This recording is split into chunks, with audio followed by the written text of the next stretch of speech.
Fala, doutores! Eu sou Ricardo Valente, oftalmologista aqui do Rio de Janeiro, idealizador do canal Fala, Doutores.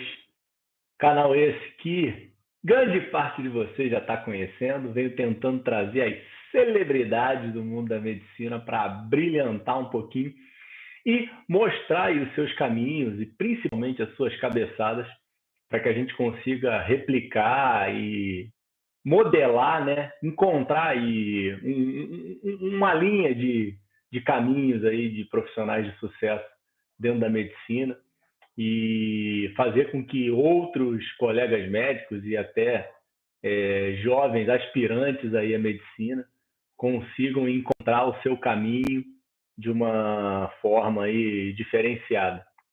Hoje a gente estava para chegar no episódio número 100, então assim uma satisfação imensa, né? Já temos aí uma trajetória, já temos aí um caminho percorrido, já são 2 anos aí que o Fala Doutor está no ar e completa no ar mesmo em dezembro, 2 anos, né? Mas é um projeto que eu iniciei um pouquinho antes de dezembro de 2020 e vem aí se desenhando aí nesses 2 anos, completando aí quase 100 episódios. Estamos com 99 episódios lançamos episódio toda terça-feira às 19 horas. E eu resolvi fazer aí uma preparação para o episódio número 100, um episódio aí bem emblemático, né? Principalmente para mim, que toco isso daqui praticamente sozinho, tenho aí auxílios aí da equipe que faz com que tudo consiga acontecer e dar certo para chegar até vocês, mas é um trabalho aí danado aí por trás que muitas vezes a gente não consegue perceber. Então, eu queria hoje falar um pouquinho, fala Marcelete, queria falar um pouquinho para vocês aí da minha trajetória. No início do que eu comecei a gravar, né, eu fui para um estúdio, para um amigo meu que faz gravação e resolvi fazer um episódio, uma chamada, né, de quem eu era, né, para me apresentar para o canal. E já tem 2 anos e acaba que aprendi um pouquinho mais a me portar aqui na frente dessa câmera. Ainda longe, longe, longe de fazer alguma coisa decente, mas venho tentando cada vez fazer melhor. E aí hoje eu estava querendo aproveitar para refazer esse episódio inicial, que eu estava muito travado, muito amarrado, para ver se eu consigo ter um pouquinho mais de desenvoltura aí para conversar e para falar da minha história. E chegar no canal mesmo, no propósito, nos princípios, né? Muita gente me pergunta, né, Ricardo, pô, por que você está inventando de fazer esse canal? Por que você está há tanto tempo com isso? Um canal que você não tem monetização direta, está tendo um investimento, né? Eu ia falar um gasto de tempo, mas acaba que é um investimento no meu ponto de vista, sem ter um retorno direto.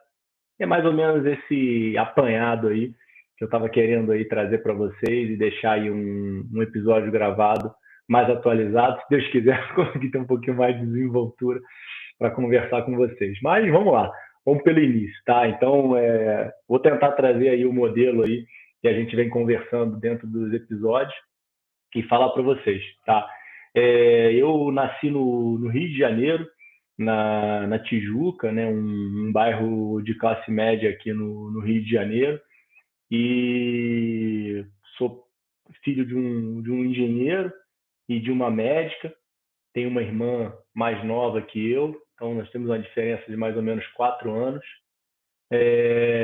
Meu pai trilhou uma carreira dentro do mundo corporativo de muito sucesso, uma pessoa que eu me orgulho muito. E minha mãe já mais na parte acadêmica, universitária, é, também uma carreira de muito sucesso. Algo que não sei se acontece com vocês, mas aconteceu comigo e me dificultou muito, né? Porque meus pais, como super sucesso na carreira, né? Sempre tive uma pressão interna muito grande, né? De conseguir é, diferenciar, né, e conseguir chegar perto do que eles chegaram, né? Os dois são exemplos muito grandes para mim, como seres humanos e como profissionais, nem se fala. Então, durante toda a minha adolescência, eu tinha uma certa pressão em relação a isso. Eu estudei num colégio, na grande parte da minha vida, um colégio católico, colégio marista aqui no Rio. Aos 13 anos de idade, tive um diagnóstico de diabetes mellitus tipo 1, né? Então, durante um mês, eu perdi 10 quilos. Quando era pequeno, né?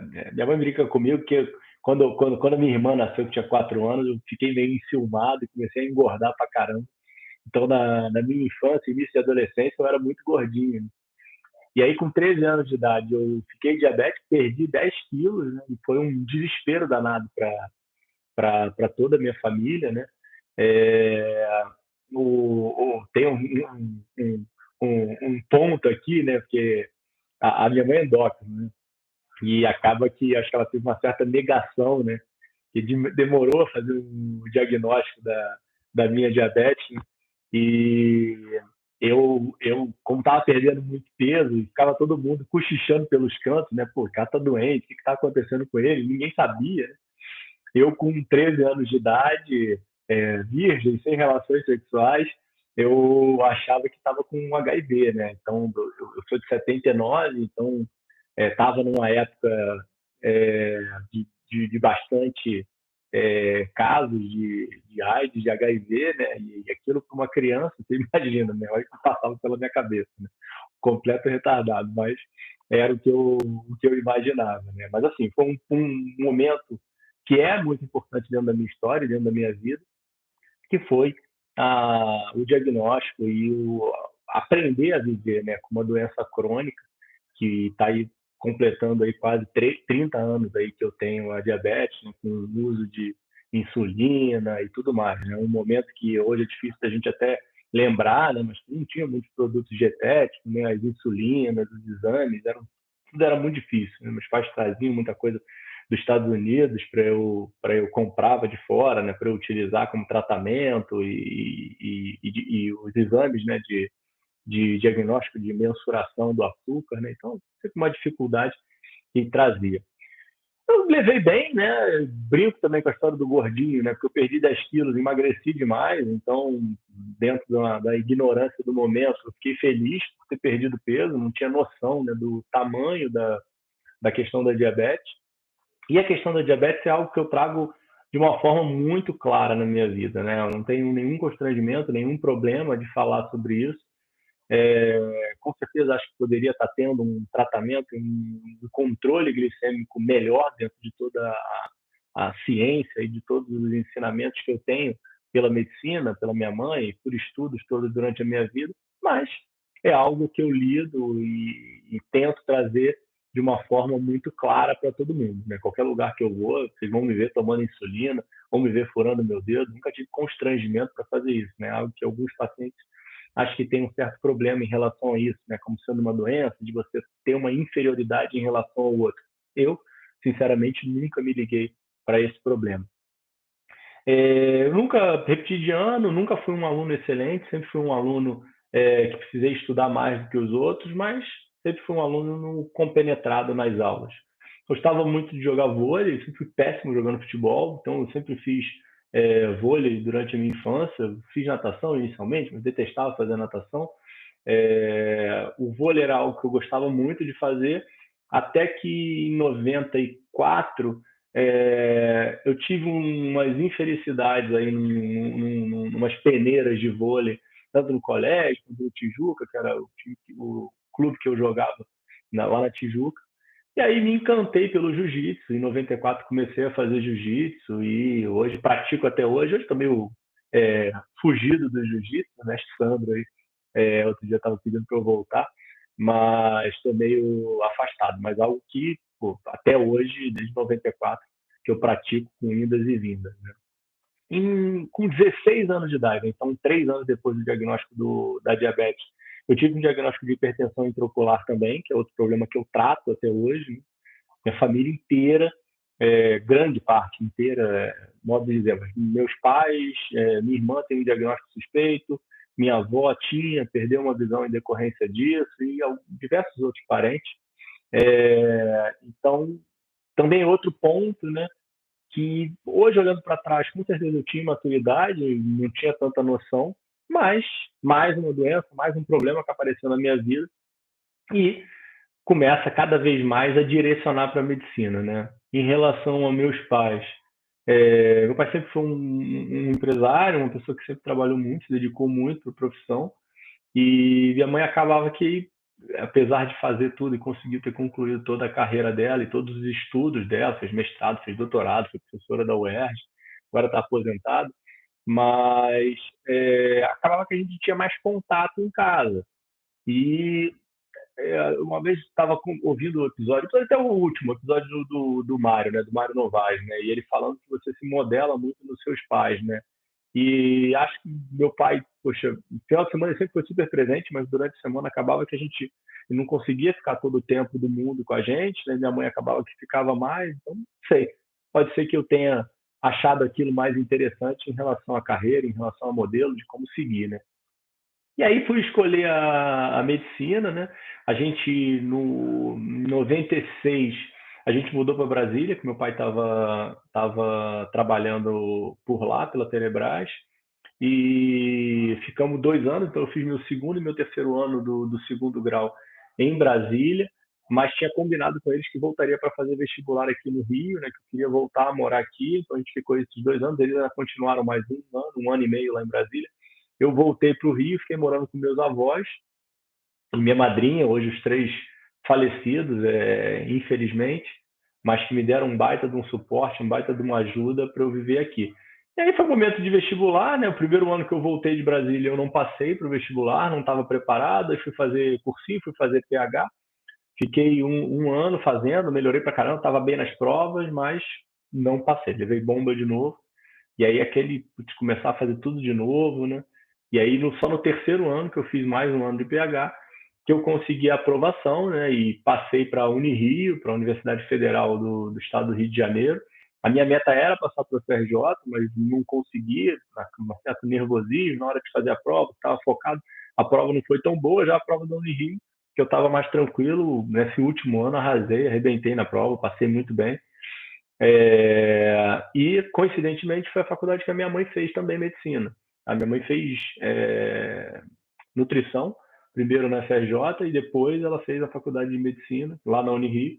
E aí, coincidentemente, o destino me levou a fazer a mesma faculdade que a minha mãe fez, e tenho um baita orgulho disso ter acontecido. Quando eu entro na faculdade, isso foi em 2000, né? Eu passei 00 primeiro semestre, né? 2000, primeiro semestre. Eu estava assim, completamente deslumbrado, né? Com a questão da conquista, da aprovação, né? Eu sofri pra caramba, cara, nesses anos de vestibular, né? Todos os meus amigos, né? Estavam saindo pra caramba, estavam em farra, e eu só estudava, né? Igual um camelo. E aí, quando eu passei, foi aquele deslumbre, né? Que eu acho que acontece aí, conversando com muitos jovens fazendo medicina, né, hoje, e muita gente passa por isso, né? E eu passei também. Outro ponto muito negativo, dentro desse início de faculdade, desse deslumbre, né? Era a questão de não conseguir ter um entendimento de qual sentido do ciclo básico.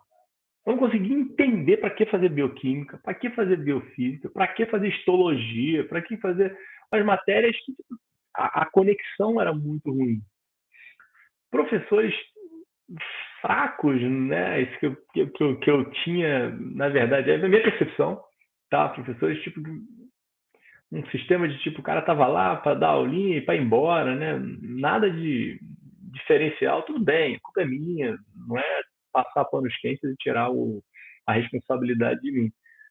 Mas não conseguia me encontrar, não conseguia ver o sentido daquela porcaria toda que estava me sendo apresentada. E acho que é algo que continua acontecendo muito nas faculdades, tá? Fala aí, filha, tudo bem? Tá entrando aí. E aí, eu sempre tive uma característica de, tipo, inicialmente nas primeiras provas não estava tão focado, então me ferrava nas provas, ficava estudando igual um camelo depois, ralava, ralava, ralava. E quase toda a minha faculdade foi uma faculdade assim, que eu não tive um encontro mesmo, sabe? Durante toda a faculdade, eu tive todas as matérias eu passei bem, até que chegou na matéria de cirurgia. A matéria de cirurgia foi uma matéria que quase que eu levei pau, meio que levei pau, e aí, conversando com o coordenador na época da cirurgia, falando que eu queria continuar com a minha turma e tudo mais, e aí consegui continuar com a minha turma, fazendo uns horários extras, umas disciplinas. Foi quase que uma recuperação que ele me colocou para eu suprir aquela certa deficiência que eu tive naquele momento. E aí concluí a faculdade com a minha turma toda nos 6 anos. Eu não tinha nenhuma noção de estudar fora, nenhuma noção e nenhum estímulo de professores e tudo mais, de fazer algum fellow, fazer algum estudo fora. A ideia era totalmente ficar no Rio. No final da faculdade, né, que foi em 2005 que eu me formei, em dezembro de 2005, o pessoal estudando pra caramba para residência, e eu estava bem desanimado com tudo que estava acontecendo. Tem um episódio que para mim foi muito emblemático. Eu dava plantão no Lourenço Jorge, num hospital público aqui da Barra da Tijuca, e de CTI, né? E tinha uma paciente que estava mais de 3 meses, né? Acho que tinha mais de 100 dias que ela estava internada, uma senhorinha com bastante idade, e Dona Maria, e teve um dia que ela teve uma parada, algumas, mas um dia específico ela teve uma parada, e tinha que coletar sangue, né, para fazer uma gasometria, tá? Um exame para analisar uns eletrólitos e alguns pontos aí da saúde dela, né, para ver se dava para ter alguma reversão.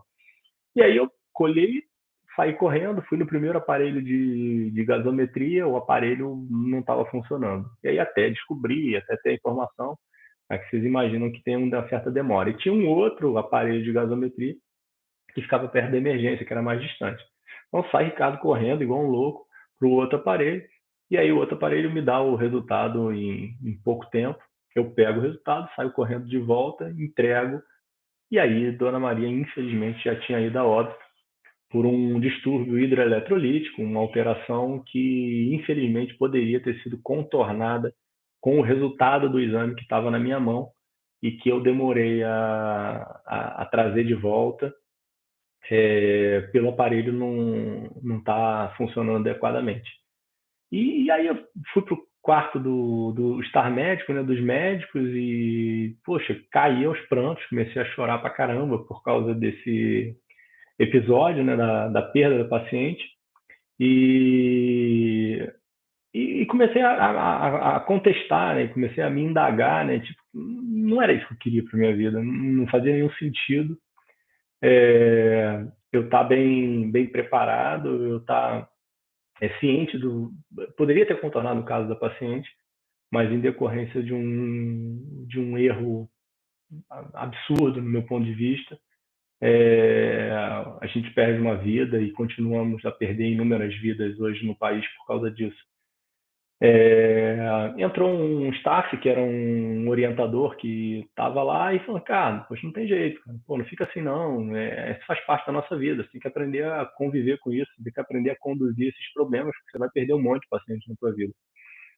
E aí eu fiquei, putz, não é possível, esse cara tá de sacanagem, né? Tipo, não vou perder um monte de pacientes na minha vida porque tem um aparelho quebrado, porque eu não tenho insumo, porque eu não tenho alguma coisa. E aí estava num dilema muito grande, porque eu não estava muito encontrado na faculdade, porque esses eventos para mim eram completamente inadmissíveis de serem aceitos.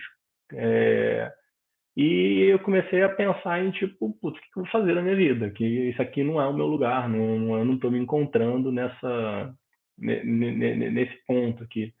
E aí comecei a pensar muito em terminar a faculdade, né? Óbvio que um diploma relevante, importante, e pensei em fazer algo em torno de marketing hospitalar. Não tinha muito esse ponto de gestão hoje que a gente conversa tanto. mas queria fazer alguma coisa correlacionada, queria aproveitar, obviamente, a faculdade que eu tinha feito. E aí eu comecei a dar plantão de emergência no Getúlio Vargas e eu ficava muito na área de cirurgia e aí achei interessante a parte de cirurgia. Falei, pô, isso aqui é um negócio que eu gosto, acho bacana. Mas putz, não gosto de ficar em pé o dia inteiro fazendo cirurgia. Esses horários da cirurgia são ruins por causa da diabetes. Eu preciso ter um certo horário direitinho, né? A diabetes exige que o paciente fique nas caixinhas, né? Que você tenha horários, que você tenha rotina, né? E a cirurgia, no meu ponto de vista, tira e me tirava muito isso. E o outro ponto é que eu adoro relacionamento com o paciente, eu adoro ouvir história, né? Isso é algo que hoje eu tenho certeza, né? Que até o canal veio muito disso. Eu adoro fazer a anamnese e ouvir a história de cada paciente que senta na minha frente e quer dividir e compartilhar suas queixas e os seus problemas que existem na vida dele. E aí, com a cirurgia, meu pensamento é que o cirurgião é um profissional que gosta muito de resolver aquilo ali, né? No cirúrgico, e não gosta tanto do contato. Não é uma regra, não existem suas exceções, mas a grande maioria dos cirurgiões, né, eles acabam procurando a profissão para ser mais resolutivo, né? Vou ter aquilo da cirurgia e vou resolver o problema. E isso não era muito legal. E aí, no final da faculdade, eu tinha que fazer uma monografia, né? E aí, minha monografia foi relacionada à oftalmologia. Então, eu estava mais ligado ao oftalmo, pensei na questão dos procedimentos cirúrgicos, pensei na questão dos procedimentos, dos exames complementares, eu sempre gostei muito de tecnologia, então, vi uma oportunidade legal. E aí comecei a fazer. Não vão acreditar e todo mundo me sacaneia até hoje, mas a minha tese, né, de conclusão de curso de faculdade era as alterações da pressão intraocular após a nebulização com brometo de pratrópio, né? Uma medicação e pacientes utilizam com asma para fazer tratamento nebulizado. E aí eu pegava diversos alunos da faculdade, levava para uma enfermaria, nebulizava levava para oftalmologia, aí pedia para o André e para a Germana, dois aí feras que me ajudaram para caramba, que na época eles eram residentes, a tonometrar, ver a pressão do paciente, depois eu levava o cara para a enfermaria, fazia a nebulização, levava ele de volta para a oftalmologia, fazia a tonometria, eu não fazia, não sabia fazer, quem fazia era o André e a Germano, na grande maioria dos casos, e depois tinha lá o final, se teve alguma alteração pressórica em decorrência da utilização. Tá? O trabalho não foi relevante, né? Não foi clinicamente significativo, então pela minha amostra, né, que era uma amostra pequena de 40 pacientes, mas não teve relevância. Então é um trabalho que, teoricamente, a minha tese não foi comprovada, então é aquele trabalho que as pessoas não gostam de apresentar, porque não saiu como esperado, mas que eu acho que tem uma validade danada, tem uma comprovação científica que aquilo ali não era relevante. Mas são coisas que você vai vendo, você vai olhando para trás e vai entendendo dentro da sua história, né? Tipo, como é que tinha a questão do poder de convencimento e de persuasão e de relacionamento com os colegas, né? Então todo mundo, na época, né, falava, caramba, como é que você consegue, né, convencer um colega de ficar lá um tempo nebulizando? E as pessoas faziam, obviamente, com o objetivo de me ajudar, né, a concluir e deu tudo certo. Na época de residência, eu estudava muito com Paulo Cardoso, doutor Sidney Fratini e doutor Diogo Rosa. Então, estudávamos bastante juntos, nós três, principalmente Sidão e Paulinho. E eles três estavam mais bem preparados. Eu não estava tão bem preparado para as provas, apesar de ter feito cursinho no quinto ano, ter feito cursinho no sexto ano. Mas, assim, não era o foco. E tem um outro problema que depois, mais tarde, aqui dentro da história, eu vou falar para vocês em relação ao diagnóstico, mais um diagnóstico que eu tive, que acredito eu que contribuiu aí por eu não ter conseguido passar nas provas de residência. Mas eu passei para a prova de especialização lá no fundão, passei para o oculista associados também, né? Então, meu foco muito grande era o oculista associados, e, obviamente, que a questão das provas das locais de residência. As provas de residência eu não estava bem preparado, então não consegui passar. E aí fiquei no dilema de ir para o Oculistas Associados ou ir para o fundão. Teve aí um episódio do Oculistas Associados que eu estava achando que eu ia conseguir passar, quando saiu a primeira nota eu não estava aprovado, foi assim, um baque danado, uma porrada mesmo que eu levei, que eu fui frustrado pra caramba, falei, putz, eu tenho que estudar mais um ano para fazer isso daqui. Aí, graças a Deus, saiu o resultado lá do fundão, da especialização, e eu fui aprovado. E o Oculistas acabou que eu optei por ficar lá no fundão, no FRJ, e foi uma decisão super acertada, que era o local que eu queria ter feito faculdade, e acabou que eu fui fazer minha especialização em oftalmologia lá. Meu ano era um ano com 6, eram 3 especializandos e 3 residentes, 5 mulheres e eu. E esse ponto, doutora Paula Carolina, doutora Fernanda Gaffré, doutora Beatriz Fiuza, doutora Camila Neto e doutora Mariana Pêssego, fenômenos aí da oftalmologia nacional, que eu adoro todas as 5. Mas o que aconteceu é que a gente tem sempre infelicidades cirúrgicas, né, no início do aprendizado, né? Hoje mudou muito, porque a gente tem esses simuladores e forma da gente aprender, mas no passado a gente aprendia muito na execução, né? Então você tem lá os fellows, você tem os preceptores, mas é complicado de não ter complicações no início do aprendizado, né? E eu acho que eu fui a pessoa que lidou melhor com essas complicações, e certa resiliência, né? É, outra que ficou muito ainda focado na questão das cirurgias foi Camila, né?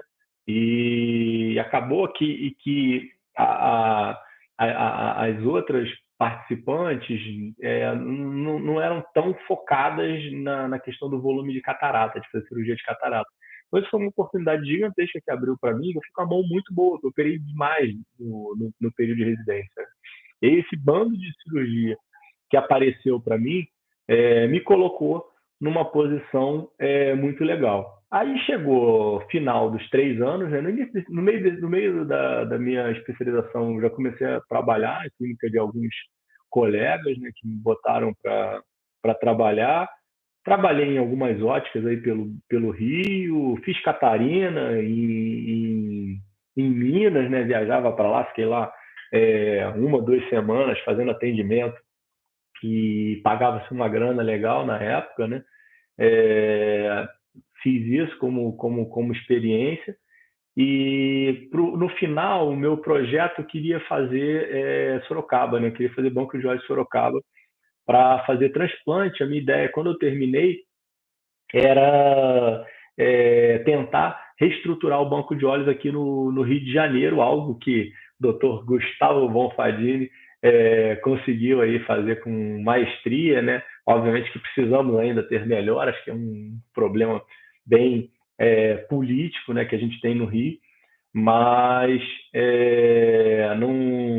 não consegui.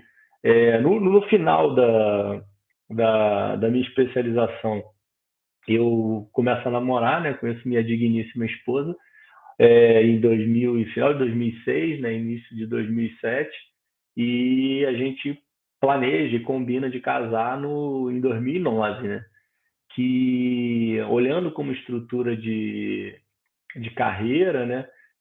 Foi algo que, como planejamento para mim de carreira, foi muito ruim, né? Porque eu termino a minha especialização em 2009, aí a minha ideia era ir para Sorocaba, e hoje eu vejo, mas graças ao bom Deus que eu não passei na prova de Sorocaba, né? Então, na verdade, eu fiz as provas de Sorocaba, passei na prova de Sorocaba, mas a minha prova de título do CBO eu não passei. E aí, como eu tinha feito especialização, eu não podia fazer o FEL lá em Sorocaba, que eles exigiam o título, né? Ou do MEC, fazendo residência, ou do CBO. E para mim foi uma morte, né? Pô, fiquei super frustrado e tal, mas obviamente, eu casei em março de 2009. Se eu tivesse ficado lá em Sorocaba, com certeza a minha vida e da minha esposa ia ter sido bem complicada nesses 2 anos, que eram os 2 anos de Sorocaba, idas e vindas. Minha filha Valentina, Vale, beijos, é, nasce em 2010, né? Então a minha esposa engravidou em 2009, um pouco depois que a gente casou. E aí minha filha já nasce, e aí você tem aquela virada toda de vida, de estruturar a vida, filho, casa, tudo. E cada vez mais foi ficando complicado o estudo para a prova de título que eu precisava passar. E aí eu fiz 4 provas de CBO, tá? Então, 2009 foi a primeira, 2010 a segunda, 2011 a terceira, e eu só passo em 2012, tá? Aí, nesse último ano, quando eu estava fazendo prova, eu fui para um psiquiatra, que eu já estava assim, tenso, e, pô, não é possível que eu não vou conseguir passar nessa prova mais uma vez. E aí, sim, teve o déficit diagnóstico de déficit de atenção, e fiquei tomando Ritalina nesse ano aí de 2012, algo que me ajudou pra caramba. Não pode nem falar, não podia nem falar o nome da medicação, o nego pega para usar, né? Mas foi aqui, perdão. Mas e aí fiquei tomando medicação para melhorar a concentração, né? E foi algo que me ajudou bastante. Nesse ano da prova, obviamente que eu já estava estudando, focado e ralando pra caramba. Então, aí consegui a aprovação e me deu uma tranquilidade que era um desespero para mim ficar exercendo a profissão e trabalhando sem ter o título, né? Que era algo que eu queria demais. Nisso daí, eu estava quase fechando minha sociedade com a doutora Marcela Salomão, minha atual sócia. Tinha passado um tempo que eu trabalhava numa clínica que era uma clínica para a Igreja Universal, que o Rafa, doutor Rafael, cardiologista, me engatou, me ajudou aí demais, foi um baita de um período legal. Trabalhei um tempo na aeronáutica, fiquei lá 1 ano e meio, se não me engano, uma experiência super legal, né, de ter um contato com a vida militar, apesar de ter sido sempre expulso do serviço militar por causa da minha diabetes, nunca, eu não queria, não vou ser hipócrita aqui, então na verdade eu ficava feliz de ser expulso, mas hoje eu acho que teria sido legal de ter servido.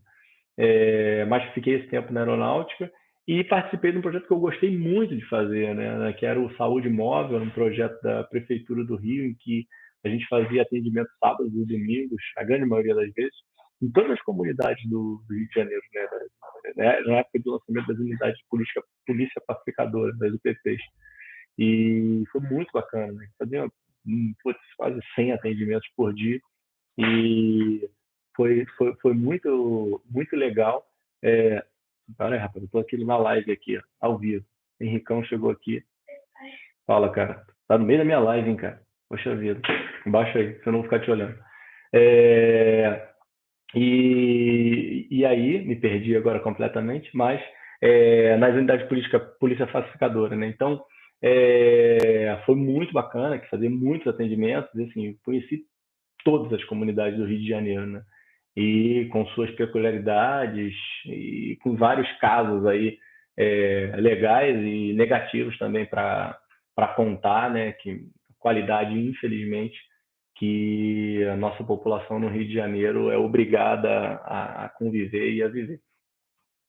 Em 2012, né, que eu inicio, na verdade, 2011, eu começo um consultório lá em Santa Cruz. Quem me levou para lá foi Marcinha e Jaque. Então, fiquei lá até 2019. Então, consolidei um consultório, construí ele todo, tá? Na verdade, cresci, né? Que a Márcia já tinha construído, né, a base do consultório. A Márcia tem uma ótica super legal e super renomada em Santa Cruz. E aí ela precisava de um médico para atender, então eu fazia atendimento e constituí, cresci. Fiquei um tempo no posto de saúde também lá em Santa Cruz, no Lincoln de Freitas, então tinha um número de pacientes e tinha umas cirurgias de catarata. Então, assim, foi um momento bacana e acabou que eu fiquei em Santa Cruz muito tempo, né? E fiquei com uma clientela muito grande em Santa Cruz. Junto disso, eu passei para o sexto lugar no concurso para a Prefeitura do Rio de Janeiro, para ser oftalmologista. Fiquei um tempo no Hospital da Piedade, que escolhi, foi uma felicidade danada, mas tive uns contratempos dentro do Hospital da Piedade, que é o que eu falo para os outros, né? Eu tive uma complicação com uma paciente que o gerador do hospital não acionou durante uma cirurgia, né? 2 vezes. E aí, quando acabou a cirurgia, eu, obviamente, pedi demissão, pedi exoneração da prefeitura, porque eu me negava a ter que conferir o gerador do hospital para ver se ele estava funcionando ou não era o meu papel. E eu achava que não deveria continuar do jeito que as coisas estavam. A clínica, né, com a doutora Marcela, a gente começa em 2012, né, e a gente sempre teve o propósito da clínica de fazer atendimento diferenciado para os planos de saúde, né? Então, esse sempre foi o modelo, né, o core business mesmo da Barra Vision Center, era esse, né? Marcela tinha voltado de Cleveland, que ela ficou fazendo uma especialização de cirurgia refrativa há um ano, mais ou menos. Renato Ambrosio, grande abraço aí, grande mentor também, que foi que conectou a gente. E graças ao bom Deus a gente tem uma parceria aí maravilhosa até hoje, que, se Deus quiser, vai perdurar aí por muitos anos ainda. E esse ponto da gente, né, que sempre foi muito forte, mantém os nossos laços até hoje, sempre foi essa questão do atendimento diferenciado. Em 2012, 13, por causa da clínica, por causa de todo o pensamento de abertura de novos negócios, eu resolvi fazer um MBA na GV, um MBA de gestão em saúde. De vez em quando eu penso se eu deveria ter feito um MBA de gestão em negócio geral, mas assim, eu gostei demais, assim, sou fãzaço da professora Tânia Furtado e de inúmeros colegas aí que eu fiz na GV, que são amigos aí até hoje, a gente se encontra. Na quinta-feira vamos ter evento aí de confraternização do pessoal da GV, o encontro de gestores que a gente está fazendo. Mas, assim, o MBA, ele abriu a minha cabeça de uma forma que é muito lá, e hoje eu bato muito, e muita gente, né, tá meio que piegas até isso, que é o que a Faculdade de Medicina não ensina, né, e são pontos que eu acho que a gente precisa compor um pouquinho mais, que sejam com matérias eletivas, né, como o Mário também no episódio passado, 99, falou, né, que ele criou a eletiva de empreendedorismo, agora não me recordo, no Fundão, né, que ele é professor de lá, mas que ele começa a ensinar um pouco de business para os alunos de medicina, que é algo que a gente não tem na cabeça hoje. Então, continua hoje mais, né, menos, né, tem mais já na cabeça do médico essa parte de negócio, gestão, de empreendedorismo e tudo mais. No passado não existia. Então, assim, para mim foi divisor de águas, foi muito legal, muito bom, e eu continuo e indico para todo mundo cursos de MBA e a GV em si. Gosto bastante. Fico lá 2 anos, né, junto com a clínica, e as coisas acontecendo, com as dificuldades naturais de encontrar convênio, de atender as pessoas bem, de não ter uma remuneração tão legal, obviamente querendo essa guerra de mercado, cada um puxa a sardinha para o seu lado. Até que em 2016, início, talvez 15, acho que foi início de 2016 mesmo, que o Romeu, que é o atual presidente da Unimed Rio, me chama para fazer parte da chapa que ele estava compondo para concorrer à presidência da Unimed, aquele momento que estava meio conturbado, na época do Celso, que as contas não estavam tão legais, a empresa estava muito negativa, tinha muito disse-me-disse, muitos escândalos envolvidos com o nome da última administração, aquelas brigas de Fluminense e tudo mais. E aí eu topo participar dessa gestão, né, do Romeu, e me afasta, de certa forma, da clínica, né, e de casa também. Lembrando que o Henricão, que passou aqui agora, nasce em 2013, né? Então, dentro desses modelos, eu estava terminando o meu MBA, e nessa época eu já estava com 3 anos de idade. Então, foi um ano de 2016 muito focado para a Unimed, né? E a gente conseguiu vencer as eleições, conseguimos assumir, eu entrei no conselho de administração da cooperativa, foi um período muito legal, muito bacana, que eu trago ótimas recordações, mas como sempre também com algumas pauladas, né? Que aconteceram e acho que vão continuar acontecendo. E aí eu resolvi me afastar da cooperativa no início de 2017. A Roberta, minha esposa, estava pedindo demais a minha presença, ela estava muito ausente de casa. Marcela também, eu estava ausente da clínica e ela nem pediu, mas era quase que era uma obrigação, né? As coisas não estavam indo, não estava atendendo com o mesmo volume, a gente sempre foi puxador, né, da clínica, em termos de número de atendimento, de faturamento, obviamente. Então, eu decidi me afastar da cooperativa, por diversos motivos, mas esses foram os mais relevantes no momento, para focar na clínica e na família, né? Eu não conseguindo ficar parado, tivemos um ano de 17 bom, né? Mas eu comecei a fazer um monte de application, que aí eu queria fazer um curso internacional, eu queria fazer um MBA nos Estados Unidos. Aí comecei a mandar um monte de carta, pedir recomendação, que a Tânia me ajudou, e Renato, e diversos outros colegas. Até que Tânia chegou para mim e falou: cara, olha, a gente vai fazer, você quer fazer um programa internacional, a gente vai fazer um programa de mestrado associado ao ISCTEC, ao Instituto de Business da Universidade de Lisboa. Você não tem interesse em participar? Eu falei: Tânia, pode ser, vamos lá, vamos conversar, tal, como é que vai ser, isso aqui, e daí fechamos. Em 2017, eu começo a fazer o mestrado, né, que é um mestrado que eu concluí em 2019, uma turma também maravilhosa, que eu levo aí inúmeros grandes amigos, e foi um aprendizado muito grande. Junto a isso, eu continuo fazendo meus applications, né, mandar as cartas para os Estados Unidos, que eu estava mandando, não fiquei quieto, até que em 2019 eu fui selecionado para fazer um MBA em Boston, numa universidade de renome menor, e um MBA na Kellogg, que é o Physician CEO, né? E eu começo a fazer esse curso, concluo meu mestrado, apresento minha tese, que foi uma tese de reconstrução de clínica oftalmológica para executar o processo de acreditação, que foi o que a gente fez lá na clínica. Foi muito legal, foi um sucesso a conclusão do curso. E aí, em 2020, eu começo a fazer o curso lá da Kellogg, né? Mas, como vocês sabem, né, tivemos o meteoro Covid, o curso é interrompido, eu fiz o primeiro módulo, né? São módulos de uma semana, começa no sábado, vai até quarta-feira. E são 4 módulos distribuídos de 2 em 2 meses. E aí eu comecei a fazer em 2020, e aí por causa do Covid, parou tudo, o curso é interrompido, e aí o curso só voltou agora esse ano, né? E aí eu fiz o primeiro módulo mais uma vez, e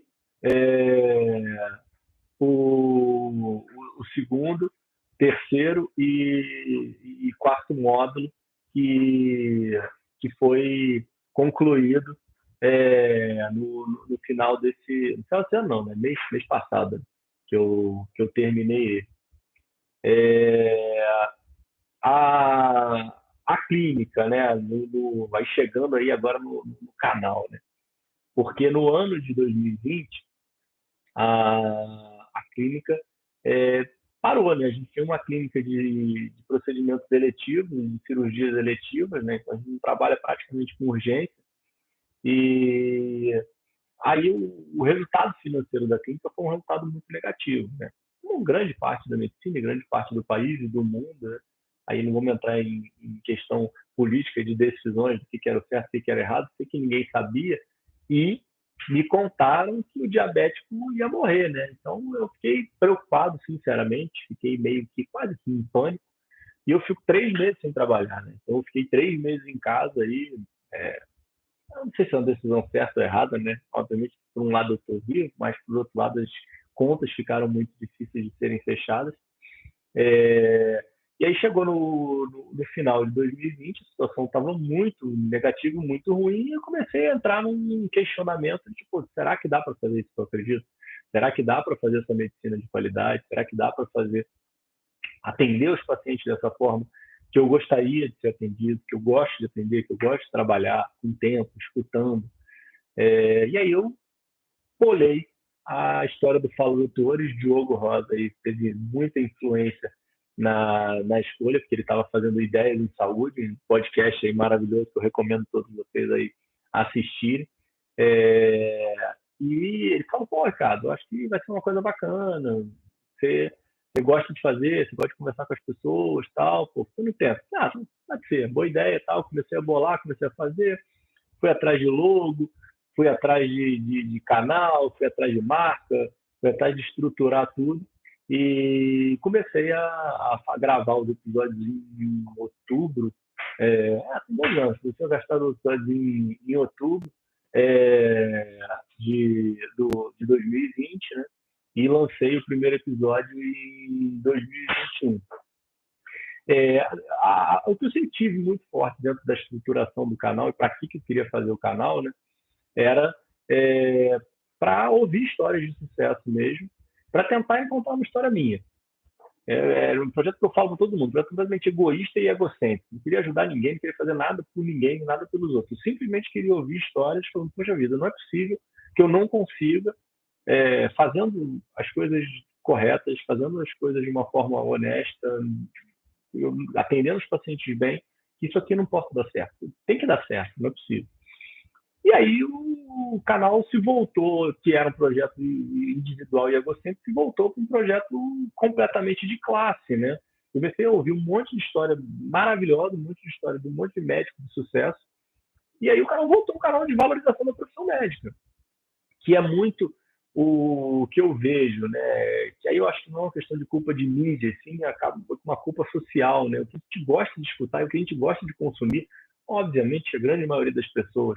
Mas é desgraça, a gente gosta de ouvir notícia ruim, né? Gosta de ouvir, o médico deixou a pinça na barriga, o médico matou fulano, o médico cegou fulano, é isso que sai, é isso que vende, infelizmente, né? E o canal é totalmente contrário. O canal, na verdade, é um canal de contar histórias de sucesso, mostrando aí seus defeitos, suas cabeçadas, tá? Dentro da vida de cada um. E sempre tentando trazer o ser humano por trás do jaleco, né?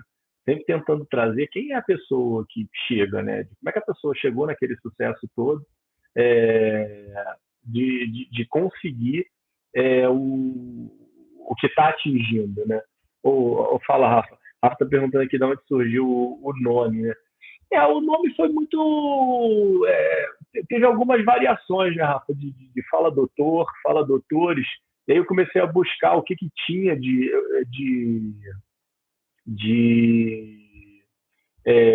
marca liberada, né? E o que já estava sendo utilizado, né?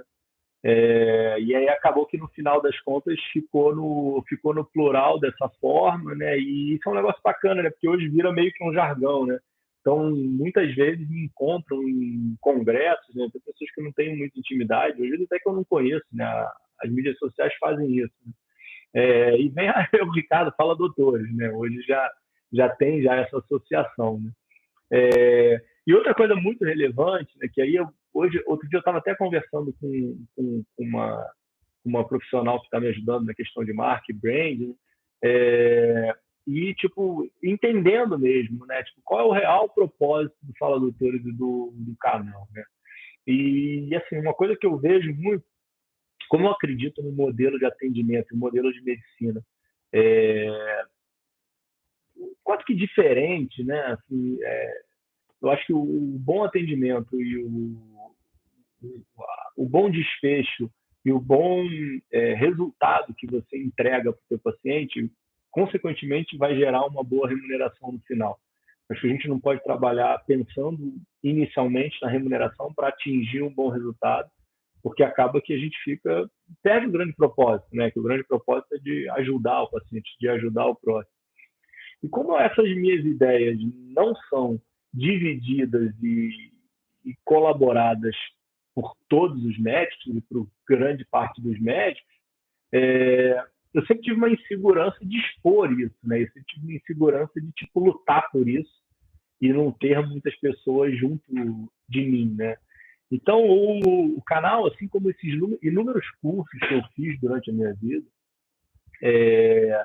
sempre foram muito de validar, né? E eu acho que o canal hoje tem muito esse papel, né? Um papel de tipo aumentar meu network, aumentar minha relevância, aumentar a importância, e aí não é nem a minha importância, acaba que indiretamente acaba acontecendo, mas o ponto é aumentar a relevância da minha voz, né? Aumentar a relevância das ideias que eu tenho tentado trazer para o mercado, nada novo, né? Nada do outro mundo, mas que nem todo mundo está querendo fazer, né? Que muitas vezes você precisa receber um pouco menos de dinheiro para entregar a qualidade ou para gerar o acesso que a população tanto precisa, né? Então, assim, encontrar esse meio do caminho. Então, hoje eu vejo muito forte que o canal é um canal que tem esse propósito por trás, né?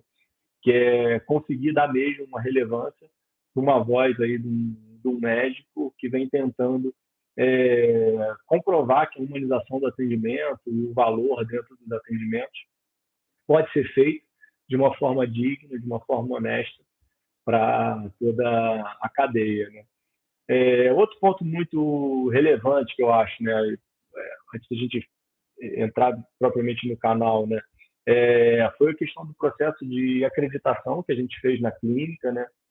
O processo de acreditação de qualidade, né, é um, é um selo, né, é uma comprovação por órgãos reguladores privados em que a tua clínica ela é apta a atender pacientes com qualidade. Comprova você tem todas as documentações corretas, comprova que você utiliza as suas medicações, você não vai utilizar uma medicação fora da validade, fala, mas ninguém usa, né? Infelizmente usa, né? Comprova que você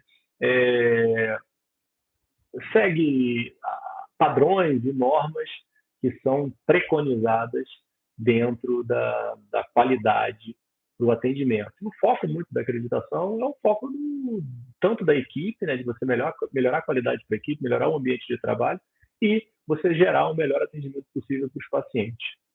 Tem um dilema muito grande aqui que é até repetitivo da minha parte, que as pessoas discutam muito eu falando sobre isso, né? É um selo que garante a minha qualidade. Ele não é um selo que fala que eu sou melhor do que os outros. Então, tem muitas clínicas, inúmeras clínicas, que têm uma baita qualidade de atendimento e podem até ser melhor do que a Barra Viva, melhor do que a minha clínica. Só que não tem o selo, e aí eles ficam reclamando. Só que a grande maioria que não tem o selo não é melhor que a minha clínica.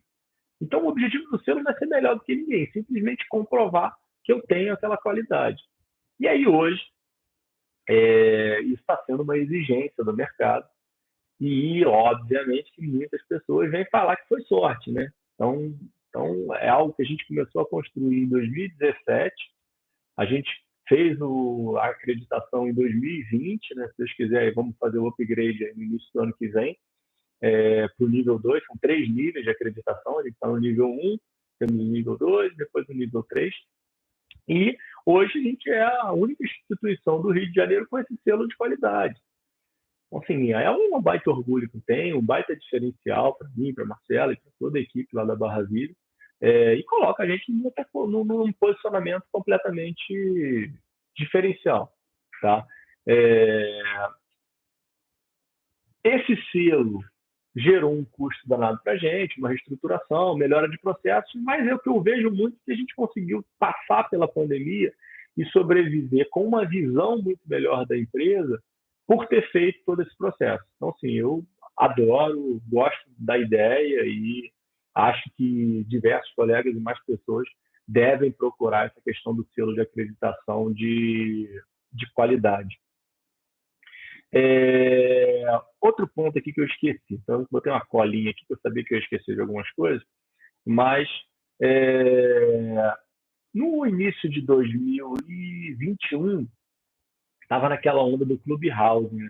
O Clubhouse estava muito intenso, né? O Clubhouse era aquela plataforma de voz, né? Em que todo mundo tinha papel para falar, né? Não era um speaker aqui, como eu estou falando aqui sem parar, mas a gente podia dialogar, a gente podia debater, né? E aí no Clubhouse, conheci um monte de gente bacana, um monte de gente legal do mercado de saúde pelo país, pelo Brasil, e tive a oportunidade de conhecer mais o SEBEX, que é o Conselho Brasileiro de Executivo de Saúde, principalmente o KINAM, o Cristiano KINAM, que acabou que me convidou e a gente fez a conexão de começar a fazer o mestrado, um outro mestrado que eu estou fazendo, né? Tô em andamento, né? Se concluir minha tese, as aulas todas já foram feitas. E aí todo mundo ficou, cara, poxa, vai fazer outro mestrado. E aí foram dois pontos, né? Um ponto, que o mestrado é um mestrado de VBHC, de Valor em Saúde, que é um tema que eu sou completamente apaixonado e estou pensando aí da gente fazer uma live na semana que vem falando mais sobre ele.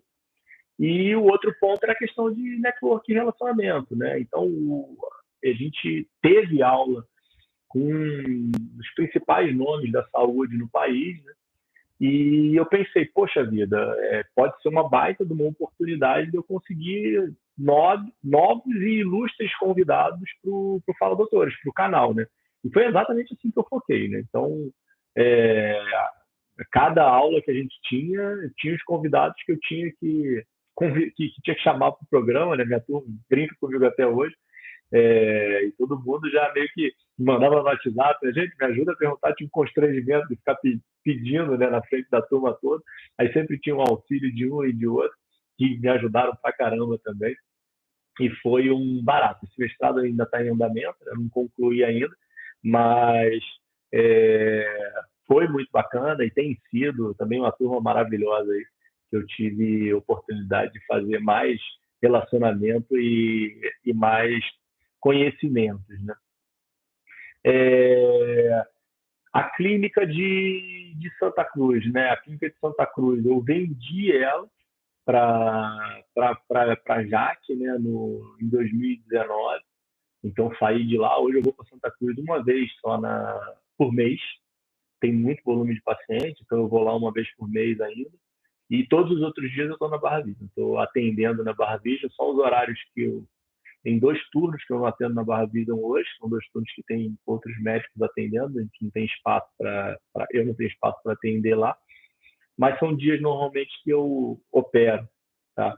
Em geral, ou sexta-feira que eu vou para Santa Cruz uma vez por mês. Eu opero mais ou menos de 15 em 15 dias, mais o, o dia que eu vou para Santa Cruz, que no caso vai ser essa sexta-feira, tá?